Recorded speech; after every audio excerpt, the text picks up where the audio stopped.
আসসালামু আলাইকুম viewers, B Tech চ্যানেলের পক্ষ থেকে আমি আছি এমডি রুবেল মিয়া। আজ আপনাদেরকে দেখাবো কিভাবে মাইক্রোসফট এক্সেলের সকল কাজ মোবাইল অ্যাপসের মাধ্যমে করবেন। তো আজকের ভিডিওর মূল টপিক হলো অ্যাপস ইনস্টল এবং টুলস, কোন টুলসের কী কাজ বিস্তারিত থাকছে আজকের এই ভিডিওতে। তো চলুন প্রথমে আমরা প্লে স্টোর থেকে মাইক্রোসফটের অরিজিনাল যে অ্যাপসটি আছে সেটা ইনস্টল করে নেব। তো এখানে দেখতে পাচ্ছেন এটা হলো মাইক্রোসফটের অফিসিয়াল অরিজিনাল সফটওয়্যার। এটা আমাকে অ্যাপসটি ইনস্টল হচ্ছে।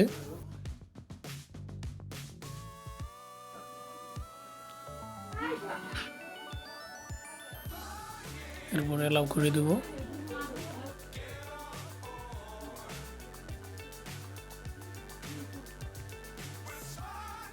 এখন আমরা মাইক্রোসফট অ্যাকাউন্ট দিয়ে অ্যাপসটি লগ ইন করে নিচ্ছি। আপনাদের যাদের অ্যাকাউন্ট নেই তারা create a new account option গিয়ে জিমেইলের মাধ্যমে খুব সহজে অ্যাকাউন্টটি করে নিতে পারবেন। তো এই প্রসেসটি আর দেখালাম না, এটা খুব ইজি এবং সিম্পল। তো এখন আমরা মাইক্রোসফট এক্সেলের অ্যাকাউন্টের পাসওয়ার্ডটি দিয়ে নেব। বাস লগ ইন হয়ে গেল। অ্যাকাউন্ট থাকলে আপনি যে কোনো ডাটা ফাইলগুলো অটোমেটিকলি লাইফ টাইমের জন্য ব্যাকআপ পেয়ে যাবেন। তো অ্যাপসটি ওপেন করার পর এখন আমরা নিউ একটি পেজ নিব। নিউ পেজ নেওয়ার জন্য এখানে প্লাস আইকন দেখতে পাচ্ছেন, তো এখানে ক্লিক করবেন। তারপরে একটি নিউ ব্ল্যাঙ্ক পেজ ওপেন হবে। তো এবার আমরা এখানে ক্লিক করছি। ওপেন হওয়ার পর এখানে একটি আমরা পেজের নেম দেব। এখানে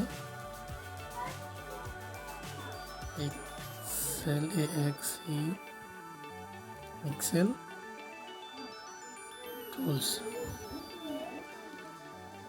টুলস লিখে পেজের যে কোনো একটা জায়গায় ক্লিক করলেই আমার পেজটির নেমটি অটোমেটিক চেঞ্জ হয়ে যাবে। তো এখন এটির ব্যবহার আমরা কীভাবে করব সেটা দেখব। তো সর্বপ্রথমে এই যে এখানে এরো বাটন দেখছেন, এখানে প্রেস করবেন। তো দেখুন এখানে কিছু টুলস আছে। এটা হলো হোম মেনুর টুলস বারগুলো এগুলো।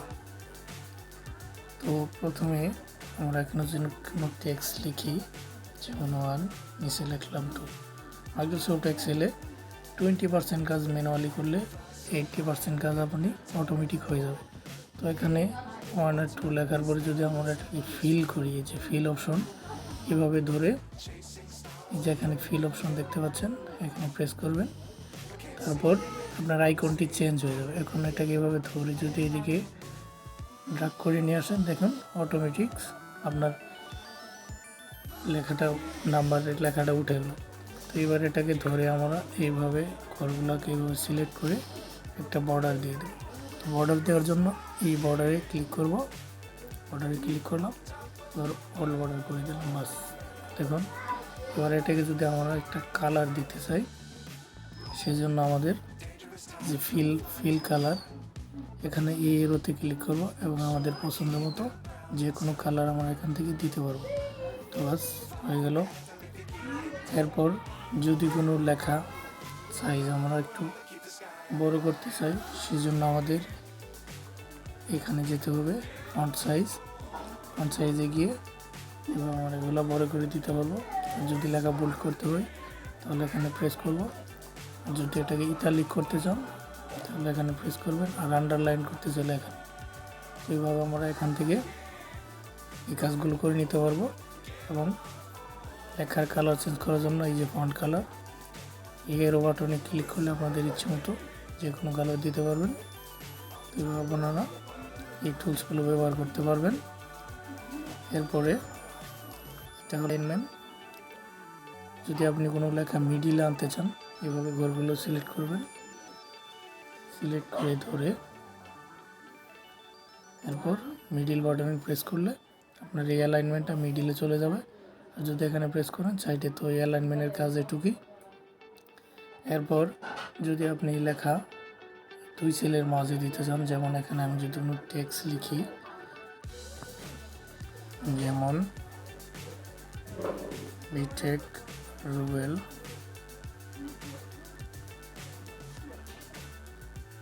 সাবস্ক্রাইব।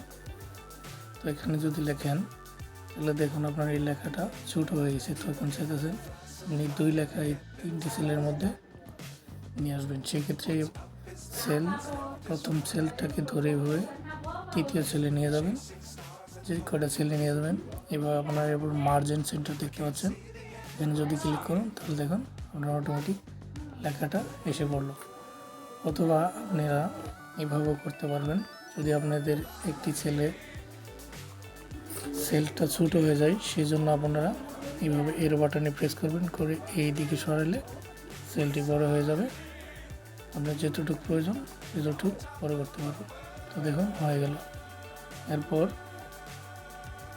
মার্জিন সেন্টারের কাজ এটাই। এরপর আছে ওয়ার্প টেক্স। এই ওয়ার্প টেক্স একটা অপশন আছে।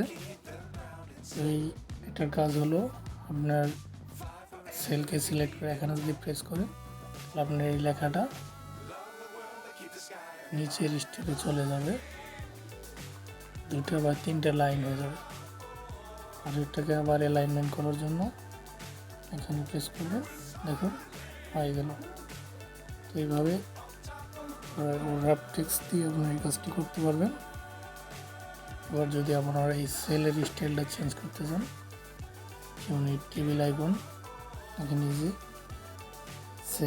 সেল স্টাইল, এখানে যে স্টাইল আপনি দেখতে চাচ্ছেন এভাবে প্রেস করলে আপনার সেলের কালারটা অটোমেটিক চেঞ্জ হয়ে যাবে। এই কাজটি করার জন্য এই হোম মেনুর কাজ মোটামুটি। আরেকটা জিনিস এখানে আছে, আপনি যদি এখানে ডেট লেখেন, অনেক সময় থেকে গেছে এখানে ডেট লিখলে এই ডেট এইভাবে না এসে এটা এই নাম্বার ফরম্যাট সেটিংয়ের কারণে জেনারেল করার থাকার কারণে এরকম একটা কোড নাম্বার চলে আসবে। তো সেক্ষেত্রে আপনারা সেলটা কীভাবে সিলেক্ট করে ধরে এই নাম্বার ফরম্যাট হিরো বাটনটা যে দেখতে পাচ্ছেন এখানে ক্লিক করবেন। করার পর এখান থেকে যদি আপনি ডেটগুলো দেখতে চান তাহলে ডেটে যাবেন, যে মডেলের ডেট দেখতে চান সেই মডেলটি এভাবে সিলেক্ট করে দেবেন, বাস হয়ে গেল। নাম্বার ফরম্যাটের কাজ এতটুকুই। এরপরে দেখতে পাচ্ছেন এখানে ফরম্যাট টেবিল। তো এটির কাজ হলো আপনি যদি এই টেবিলটা অটোমেটিক বড় করতে চান, মানে এখানে লিখবেন আবার এতটুকু নিচ দিয়ে একটা বর্ডার হবে, তাহলে এই অপশনটা ফরম্যাট টেবিল এই অপশনটা ব্যবহার করতে পারেন। এই হেডার উঠে গেছে, এটাকে এইভাবে ধরে আপনি চাইলে কিন্তু অনেকগুলা টেবিল অটোমেটিক পেয়ে যাবেন। তো ফরম্যাট টেবিলের কাজ এতটুকুই। এরপর দেখো আপনার টেবিলের উপর হোম বাটনে আবার চলে যাব। এরপর হোম মেনুতে গিয়ে ইনসার্টে চলে যাব। ইনসার্টে এখানে কিছু কাজ আছে, টেবিলের কাজ তো দেখালাম। এরপর যদি আপনি এখানে কোনো এই সিটের মধ্যে যদি কোনো পিকচার আনতে চান, তো সেক্ষেত্রে পিকচার ইনস্টার্ট করার জন্য এই পিকচার মেনুতে চলে যাবেন এবং গ্যালারি থেকে যে কোনো পিকচার এখানে অ্যাডজাস্ট করতে পারবেন। এইভাবে পিকচার নিয়ে এসে তারপর রিসাইজ করে আপনারা চাইলে এক্সেল শিটে বসিয়ে দিতে পারবেন। তো এরপর যে কাজটি করবেন, তারপরে এখানে দেখতে পাচ্ছেন ইনসার্ট মেনুতে আরও কিছু মজার কাজ আছে। এই যে শেপ ডিজাইন শেপ, তো এখান থেকে আপনি চাইলে যে কোনো ধরনের শেপ ব্যবহার করতে পারেন। তো আমি একটু দেখিয়ে দিচ্ছি। বিভিন্ন শেপ স্টাইল এখান থেকে সিলেক্ট করতে পারবেন। এখন যে ফিল কালার যদি দেন সবুজ দিয়ে দিচ্ছি, এবং ইনসার্ট মেনু গিয়ে শেপ দিয়ে অনেক মডেল করতে পারবেন আপনারা চাইলে। তো শেপ ফরম্যাটের কাজটি এরকমই।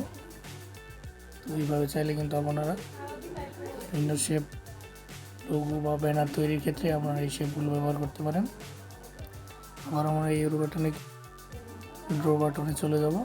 তো এখান থেকে আপনার যদি কোনো কিছু ড্রাগ করতে প্রয়োজন হয় সেক্ষেত্রে আপনারা ড্র বাটনে ক্লিক করে এখানে যে কোনো কিছু আর্ট করতে পারবেন।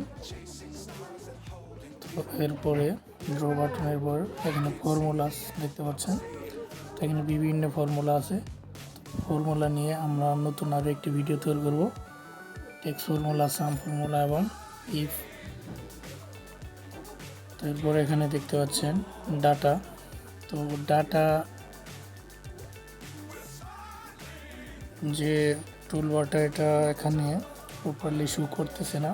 ডাটার অনেক কাজ আছে, সেটা কম্পিউটার ভার্সনে খুব ভালোভাবে কাজ করা যায়।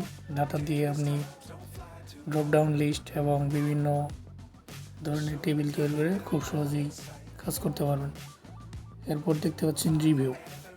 তো রিভিউ অপশনে গিয়ে এখানে যে কোনো কমেন্ট অথবা অন্যান্য কিছু এড করতে পারবেন। যেমন এই সেলে যদি আপনি কোনো কমেন্ট এড করতে চান তাহলে যে কমেন্ট অপশনে সিলেক্ট করে এখানে যদি আপনি কিছু লেখেন,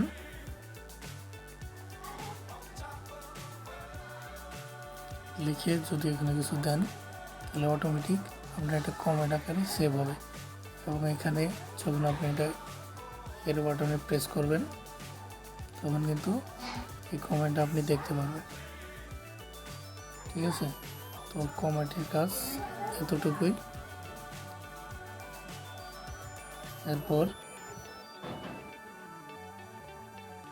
এরপর আপনারা যে কাজটি দেখবেন, রিভিউর পরে ভিউ মেনুতে চলে যাবেন।